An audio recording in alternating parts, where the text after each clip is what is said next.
जी, अली अमीन गंडापुर साहब, बहुत सी चीज़ें हैं आपसे बात करने के लिए, लेकिन सबसे अहम चीज़ जो कि आपसे बात करनी है, आपकी जो ऑडियो लीक सामने आई है उससे पाकिस्तान तहरीक इंसाफ की जो एक कोशिश है पुरअमन रहने की और किसी किस्म का कोई इल्ज़ाम ना हो, उसको काफ़ी झटका लगा है। क्या कहेंगे आप इस पे? बिस्मिल्लाहिर्रहमानिर्रहीम। झटका तो पता नहीं आपकी सोच पे लगा है जो आप सोच रहे हैं इस वक्त। पहली बात तो ये है कि ये फेक ऑडियो लीक जो मिक्स एंड मैच करके इस पार्टी की और ये पीडीएम की और इनकी जो वो डाकू रानी है उसका एक पुराना एक तरीका कार है, तरीका वारदात है जो कि जुडिशरी से शुरू हुआ, फिर आर्मी से शुरू हुआ, पता नहीं कहाँ कहाँ किस किसी बनाई उसे और किस तरह चलाई। मैं उसकी डिटेल में जाना ही नहीं चाहता।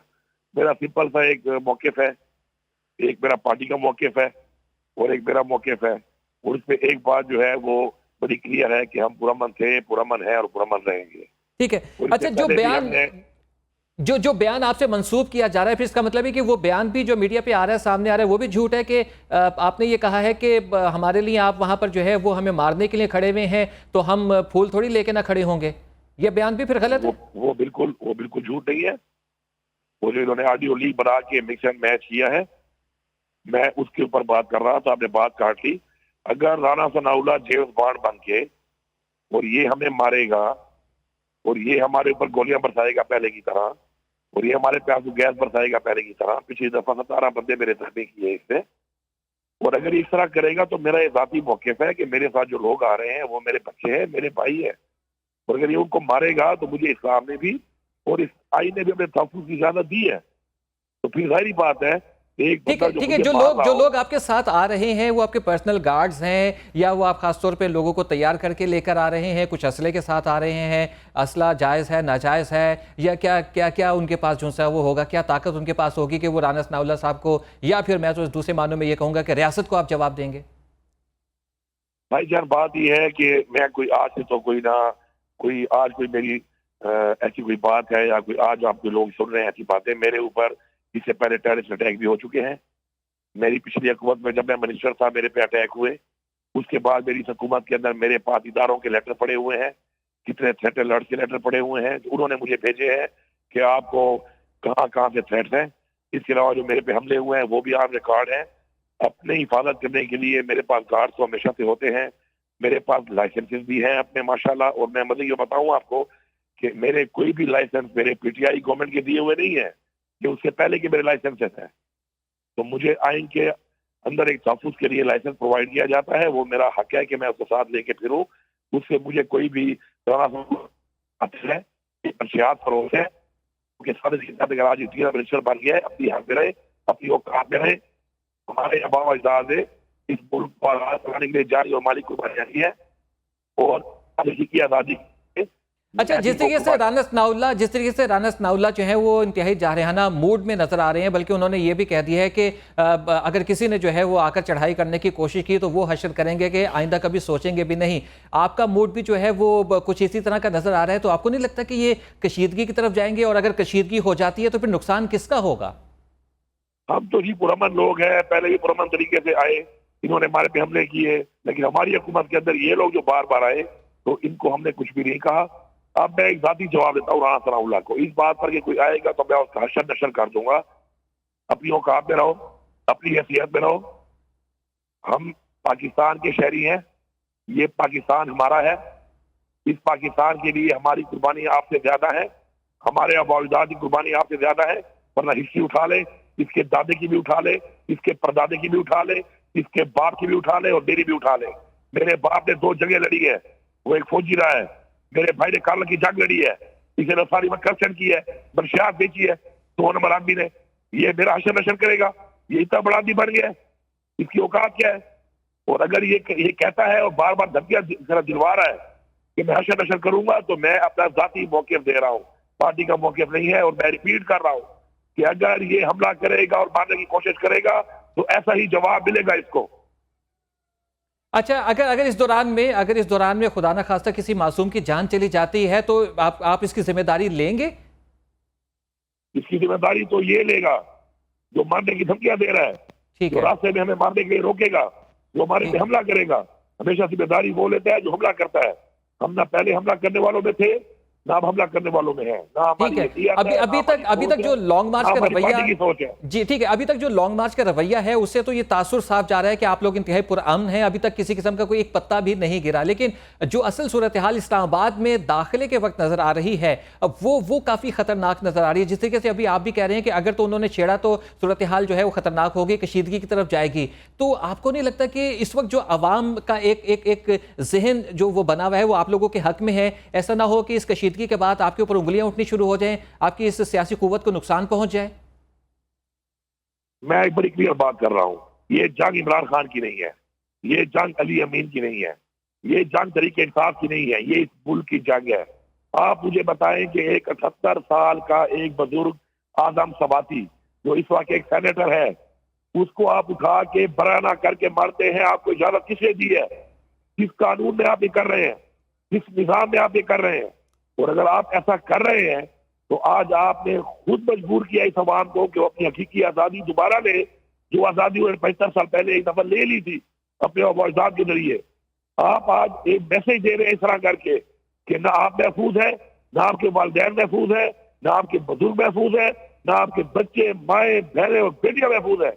अगर आप ये इस निजाम को इस तरह चलाएंगे, इस तरह की हरकत करेंगे और उस पर इदारे खामोश रहेंगे। अच्छा, जिस तरीके से गम गुस्सा जो है वो सामने आ रहा है इस निज़ाम के हवाले से ही कह लें, या जिस तरीके से आवाम को हुकूक से महरूम किया जा रहा है, इसको लेकर जो गम गुस्सा आपके अंदर नजर आ रहा है, इससे तासुर ये मिल रहा है कि अगर हुकूमत की जानिब से मुज़ाकरात की पेशकश की जाती है तो आप नहीं चाहेंगे कि मुज़ाकरात हों इस्लामाबाद पहुंचने से पहले या इस्लामाबाद पहुंच कर भी?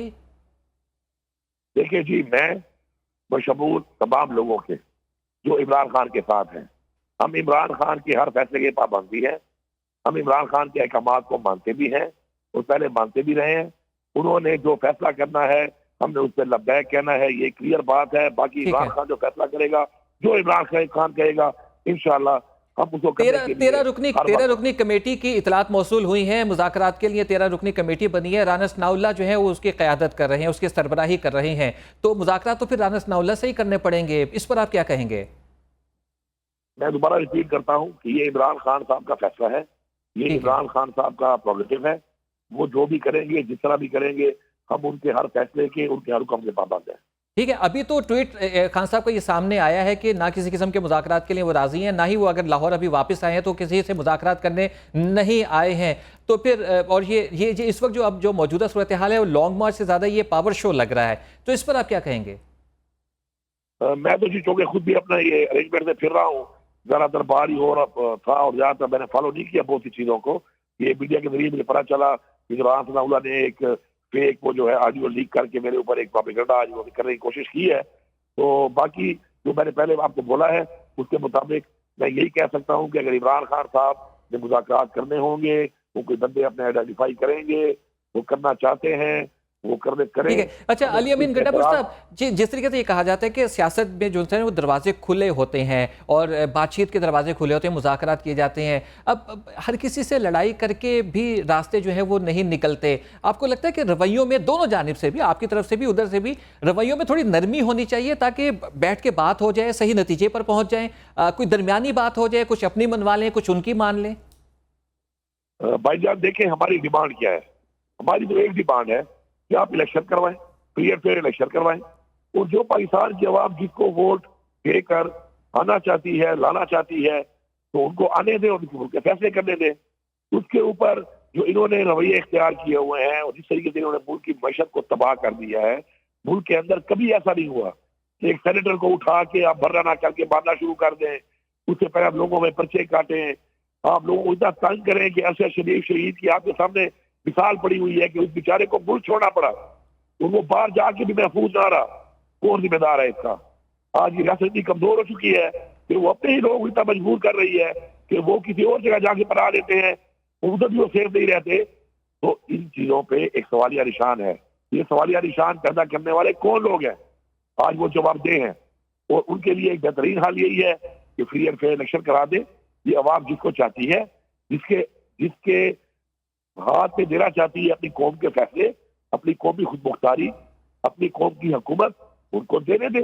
और जिस तरीके से ये बैठे हुए हैं और इस तरह हरदर्मी कर रहे हैं, तो हरदर्मियों के बाद ऐसे फैसलों के बाद जो ये कर रहे हैं, मेरे ख्याल में अवाम जो निकली हुई है उसकी वजह यही है कि उनको हकीकी आज़ादी चाहिए, उनको आज़ाद और खुद मुख्तार इदारे चाहिए, उनको आज़ाद और खुद मुख्तार ख़ारजा पॉलिसी चाहिए, उनको आज़ाद और मुख्तार पाकिस्तान चाहिए, उनको अपने घरों में तहफ़्फ़ुज़ चाहिए।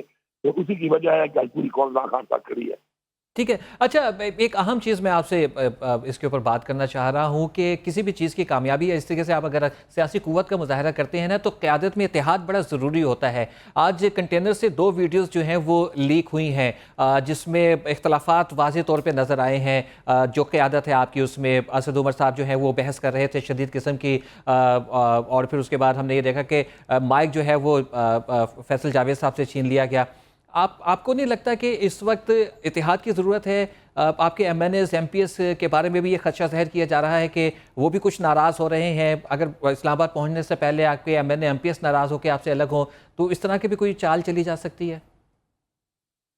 देखिए जी, मुझे तो अंदाजा नहीं है, क्योंकि वो ज़ाहिर बात है जब एक घर में भी कोई तल कलामियाँ कोई ऐसी बातचीत तो हो जाती है, उसमें तो कोई ऐसी बात नहीं है। दूसरी बात ये कि इस वक्त जो अवाम है ना, वो अवाम हमसे 2 हाथ आगे जा चुकी है। इस वक्त अवाम हमें लीड कर रही है। इससे पहले अवाम को हम जलसों में जाते थे, हम अवाम को लेके जाते थे, अवाम को ट्रांसपोर्ट प्रोवाइड करते थे। यकीन करें आज ये माहौल बना हुआ है कि अवाम माशाल्लाह हमसे 2 कदम आगे आकर हमें लीड कर रही है कि आए हम आपके साथ हैं। इस वक्त तो हालात बिल्कुल बदले हुए हैं मुल्क के।